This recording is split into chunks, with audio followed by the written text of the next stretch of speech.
Fundamentals of measurement, SI units, conversions, and real-world applications. Introduction. In this lesson, you will learn the fundamentals of measurement and why it is essential across science, engineering, medicine, agriculture, and technology. We explain the meaning of measurement and units, introduce common measuring instruments, and discuss real-life situations where measurement is unavoidable.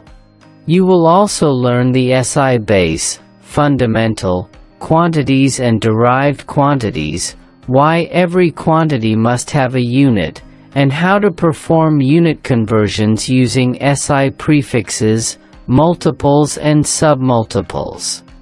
We then cover amounts of substances, percentage, ppm, ppt, and ppb, followed by molarity and dilution calculations using the dilution equation, M₁V₁ equals M₂V₂. Finally, we explain accuracy versus precision and how to verify measuring instruments using standards, repeated trials, and calibration. Overview of the lesson structure. Meaning of measurement and unit.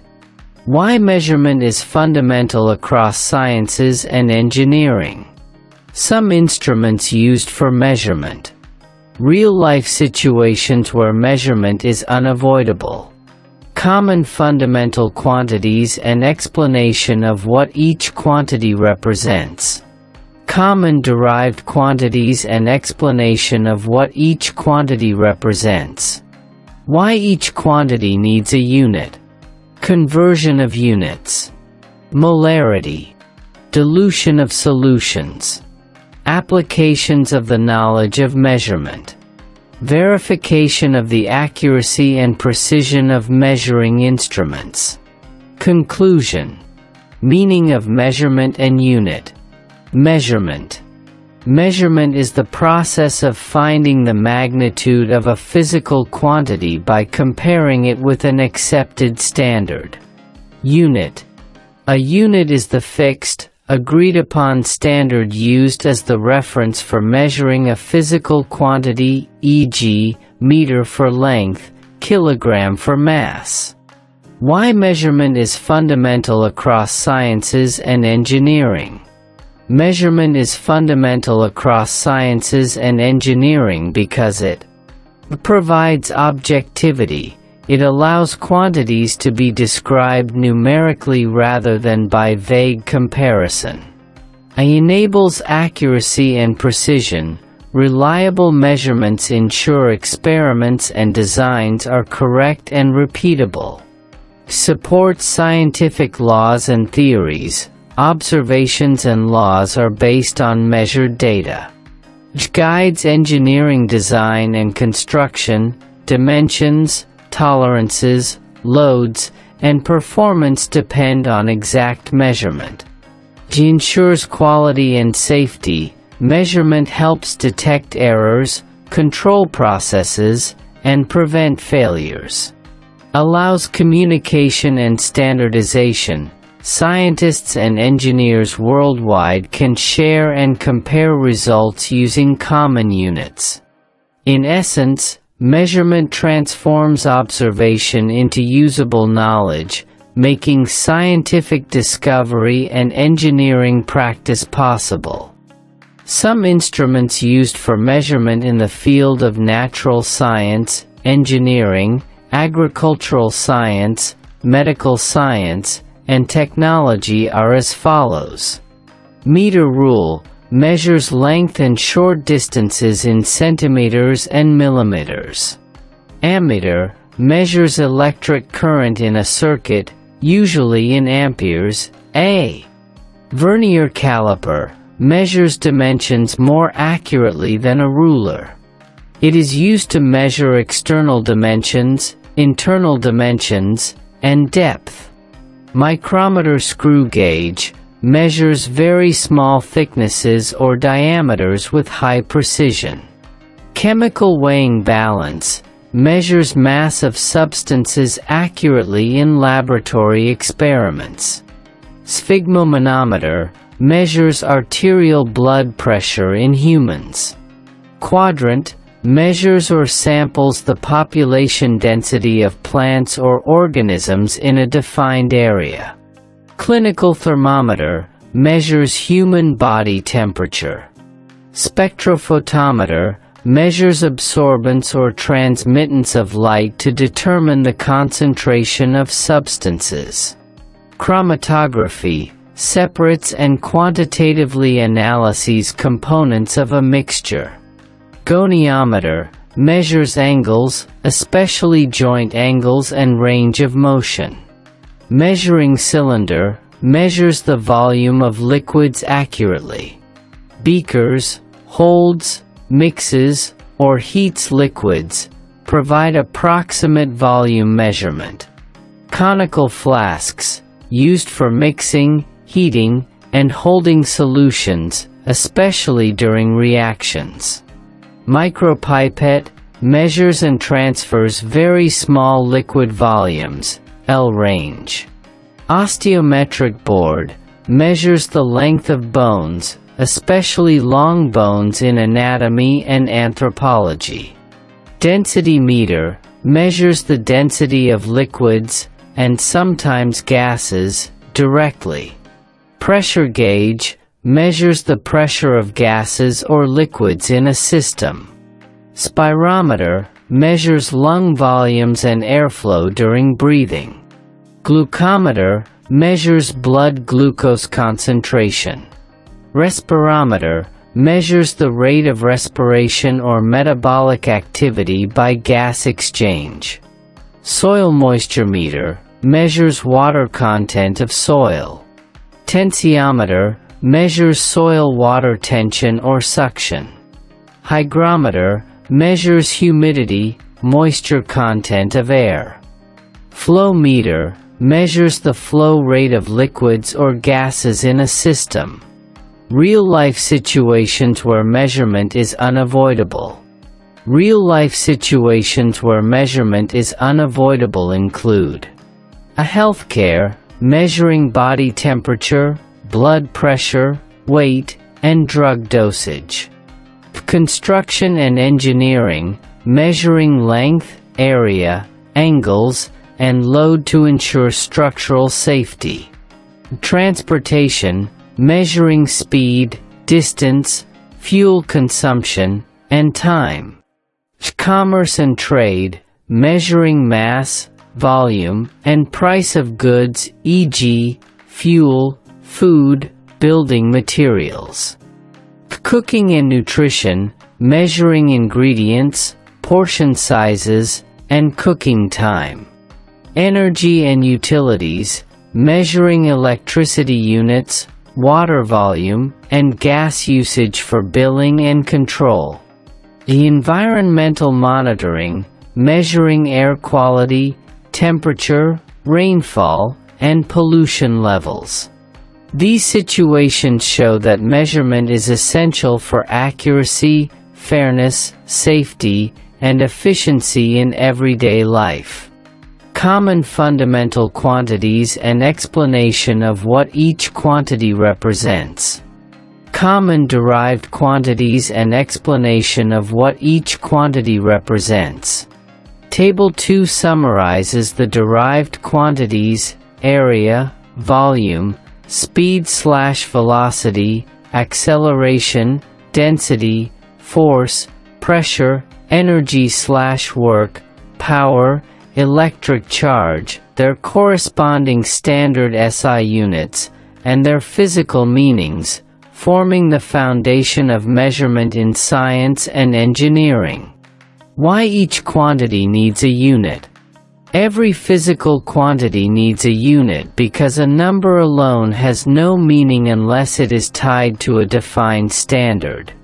A unit provides the reference scale that gives significance to a measurement and allows it to be understood, compared, and applied correctly. Without units, measurements would be ambiguous and unusable in science, engineering, and daily life. Firstly, units ensure clarity and consistency. Saying a length is 10 is meaningless unless it is specified as 10 meters, 10 centimeters, or 10 kilometers. Units remove confusion by clearly stating what scale is being used, enabling different people to interpret the same measurement in exactly the same way. Secondly, units allow comparison and reproducibility. Scientific experiments and engineering designs rely on comparing results across different locations and times. Standard units make it possible for measurements taken by different observers, using different instruments, to be reliably compared and reproduced. This is essential for verifying scientific laws and validating engineering systems. Thirdly, units support calculation and problem solving. Physical equations only work correctly when quantities are expressed in compatible units. Units help check the correctness of calculations and prevent serious errors, such as incorrect designs or unsafe operating conditions. Furthermore, units are vital for communication and standardization. Engineers, scientists, manufacturers, and regulators worldwide depend on common units to exchange data, set specifications, and enforce safety standards. This shared understanding enables global collaboration and technological development. In summary, units give meaning to numbers, ensure accuracy, enable comparison, support calculations, and allow effective communication. Without units, measurement would lose its reliability and practical value. Conversion of units. Conversions within SI, multiple and submultiple of units. System International SI units can be preceded by a prefix with an equivalent value in positive powers of 10, multiples of units, and negative powers of 10, submultiples of units. Multiples of units are shown in Table 3, and submultiples of units are shown in Table 4. These are used when the values of measurements presented in SI units are macroscopic, such as those generated in industry, or microscopic, such as those generated in laboratories, respectively.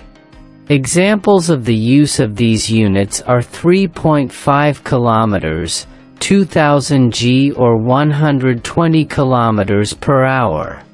Conversion from multiple or submultiple of units to SI units. Here, we multiply the given value by the value equivalent of the prefix of the given multiple or submultiple of the unit, and remove the prefix from the unit. Solve problem 1. A. Convert 3.5 kilometers to meters. B. Convert 2000 milligrams to grams and convert 120 kilometers per hour to meters. Solution to solve problem 1. A. Applying the method stated here gives 3,500 m. B. Applying the method stated here gives 2 grams. C. Applying the method stated here gives 33.33 meters per second. Conversion from SI units to multiple or submultiple of units. Here we simply divide the given value by the value equivalent of the desired prefix of multiple or submultiple of units, and add the prefix to the unit. Solve problem 2. A. Convert 3,500 meters to kilometers. B. Convert 2 grams to micrograms, and convert 333.33 meters per second to kilometer/hour. Solution to solve problem 2. A. Applying the method stated here gives 3.5 km. B. Applying the method stated here gives 2000 micrograms. C. Applying the method stated here gives 1200 km/h. Table 3 shows multiples of units: kilo, mega, giga, tera, hectare, deca, showing name, symbol, and numerical equivalent. Learners should endeavor to know the numerical equivalents of these units. Table 4 shows submultiples of unit, deci, centi, milli, micro, nano, pico, showing name, symbol, and numerical equivalent. Learners should endeavor to know the numerical equivalents of these units. Conversions between systems. Formulas could be used for conversion between systems. For example, there are formulas for the conversion of temperature from degrees Celsius to Kelvin, degrees Celsius to degrees Fahrenheit, as shown in equations 1 to 4, where K equals temperature value in Kelvin units, where 0 C equals temperature value in degrees Celsius unit, where 0 F equals temperature value in degrees Fahrenheit unit. Solve problem 3, A. Convert 0 degrees Celsius to K. B. Convert 273 K to degrees Celsius. C. Convert 60 degrees Fahrenheit to degrees Celsius. Solution to solve problem 3. A. Using the mathematical relationship or formula in equation 1, as shown here. The answer is 273 Kelvin. So, 0 degrees Celsius is equivalent to 273 Kelvin. B. Using the mathematical relationship or formula in equation 1, as shown here. The answer is 0 degrees Celsius. So, 273 Kelvin is equivalent to 0 degrees Celsius. C. Using the mathematical relationship in equation 2 or 3, as shown here. The answer is 15.16 degrees Celsius. So, 60 degrees Fahrenheit is equivalent to 15.16 degrees Celsius. Amounts of substances. Amount of substances can be measured with the use of a weighing balance, spectrophotometer, and units presented in grams, percentage, ppm, ppt, ppb or molarity. It is measured with the use of the instruments stated above and presented in the unit of grams, while values in the other units are obtained by calculations. The weighed masses and volumes of substances can be combined in equation 5 to calculate the amount of substances in percentage. Amount in percent equals mass or volume of a component in a substance multiplied by 100% divided by total mass or volume of all components of the substance is equation 5. ppm is parts per million, the total amount of a component in every million parts of the total substances. ppt is parts per thousand, the total amount of components in every 1,000 parts of the total substances. ppb is parts per billion, the total amount of components in every billion parts of the total substances. Solve problem 4. If 5 grams of carbohydrate is present in a plate of food of 120 grams, determine the amounts of carbohydrate in the plates of food in a percentage, B. ppm, C. ppt and D. ppb. Solution to solve problem 4. A. By using equation 5, the answer is 4.17%. B. The relationship between percent and ppm is 1% equals 10,000 ppm. So, 4.17% equals 41,700 ppm.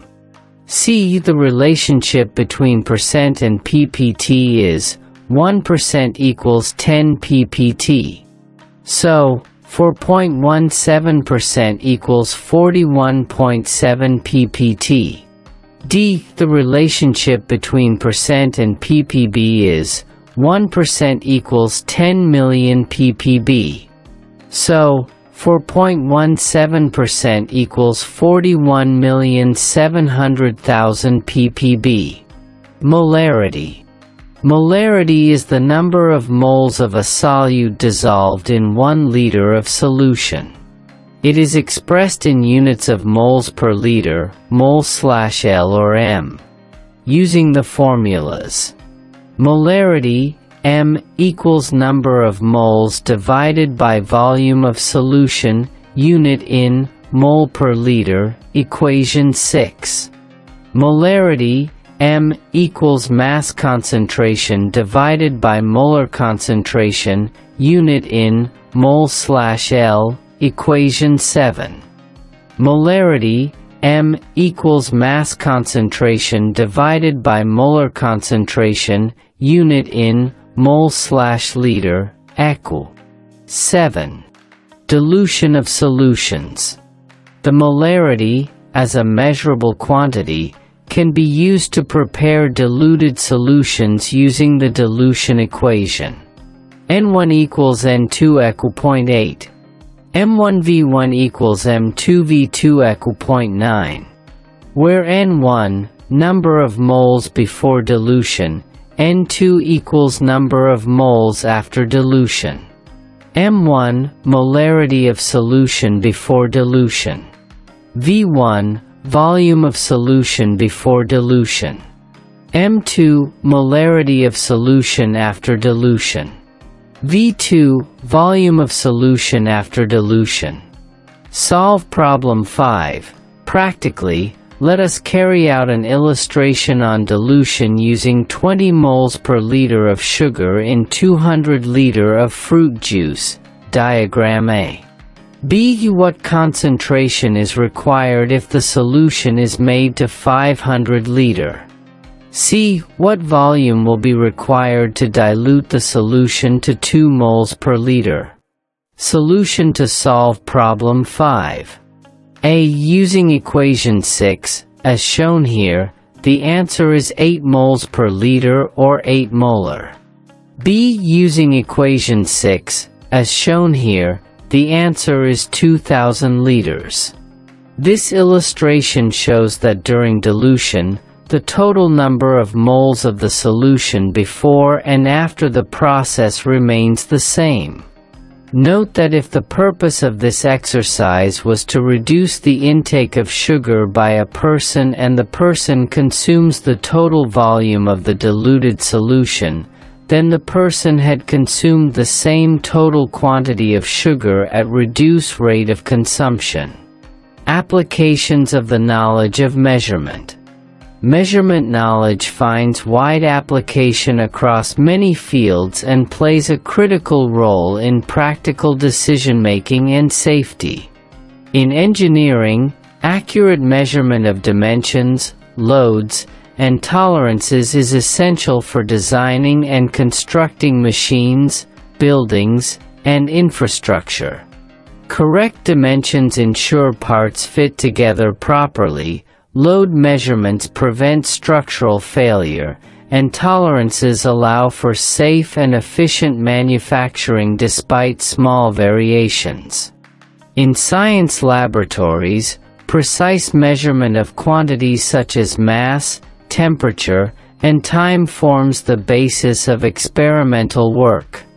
Accurate measurements ensure that experiments are repeatable, results are reliable, and scientific conclusions are valid. Even small measurement errors can lead to incorrect interpretations or failed experiments. In medicine, measurement is directly linked to human safety and health outcomes. Drug dosages must be carefully calculated based on measured quantities such as mass and concentration to avoid underdosing or overdose. Monitoring body temperature and other vital parameters helps in diagnosis, treatment decisions, and patient care. Measurement is also crucial in environmental studies, where quantities such as rainfall, air quality, and pollution levels are monitored. These measurements help scientists assess environmental conditions, track climate trends, and develop policies to protect ecosystems and public health. In construction, the measurement of area, volume, and material quantities ensures accurate estimation of materials, cost control, and structural integrity. Proper measurement minimizes waste and ensures that buildings meet design and safety standards.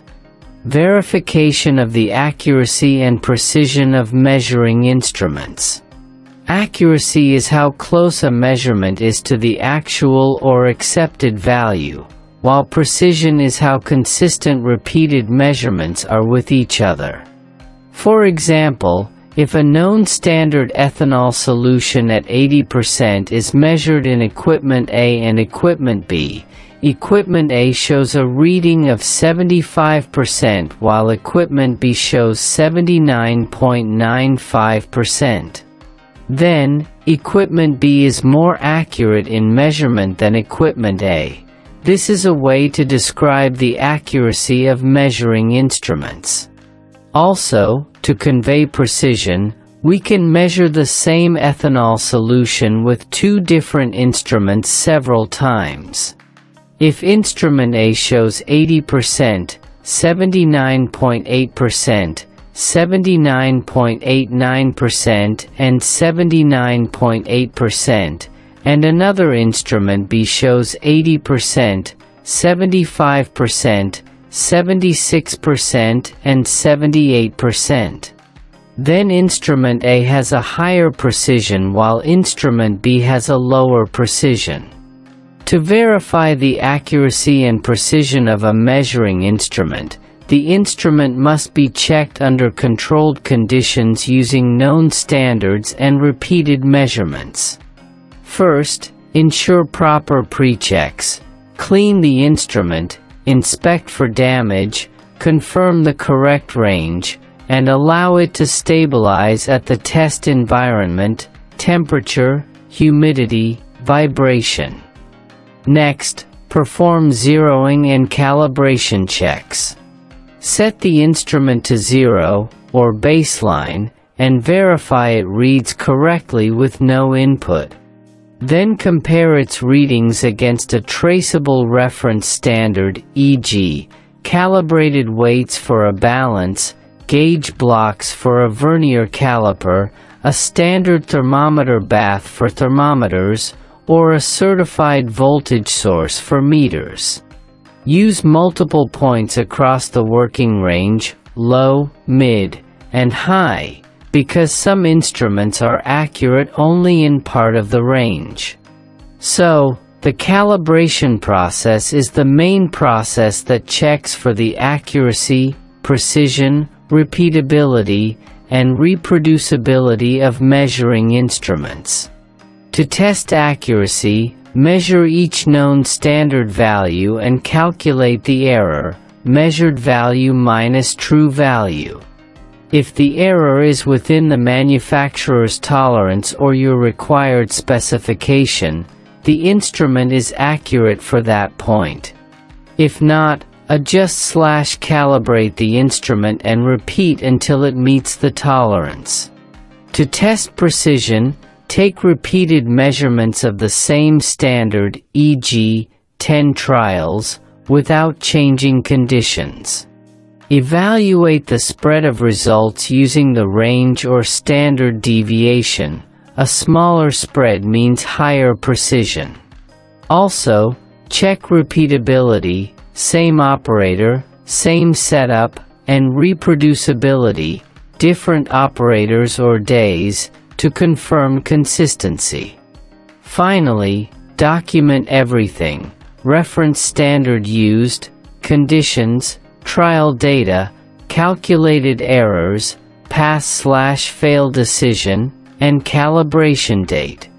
If accuracy or precision is poor, investigate causes such as worn parts, drift, poor technique, unstable environment, or incorrect handling, then correct and re-verify. Conclusion: measurement is the foundation of science, engineering, and everyday decision-making because it turns observations into reliable numbers. By understanding SI units, fundamental and derived quantities, and unit conversions, you can communicate results clearly and solve problems correctly. Concepts like percentage, ppm, molarity, and dilution help you describe and prepare solutions accurately in real situations. Good measurements also depend on the instruments used, so accuracy, precision, and calibration must always be verified. With these skills, you can apply measurement confidently in laboratories, industry, healthcare, agriculture, and daily life. Keep practicing conversions and examples, because mastery comes from repeated application. Problems. 1. Describe the processes that could be used to check for the accuracy and precision of a named measuring instrument in your field of study. 2. A water sample contains 0.02% of dissolved oxygen. Express this concentration in parts per million. 3. You need to prepare 500 milliliters of 0.1 molar hydrochloric acid from a 2 molar hydrochloric acid stock solution. What volume of the stock solution is required? 4. Convert 300 Kelvin to its degree Fahrenheit equivalent. 5. Describe how you could prepare a 5.0 mol/liter solution of sodium hydroxide in A 1000 milliliter solution, B 500 milliliter solution, C 250 milliliter solution, and D. What is the number of moles of sodium hydroxide present in each solution A, B, and C?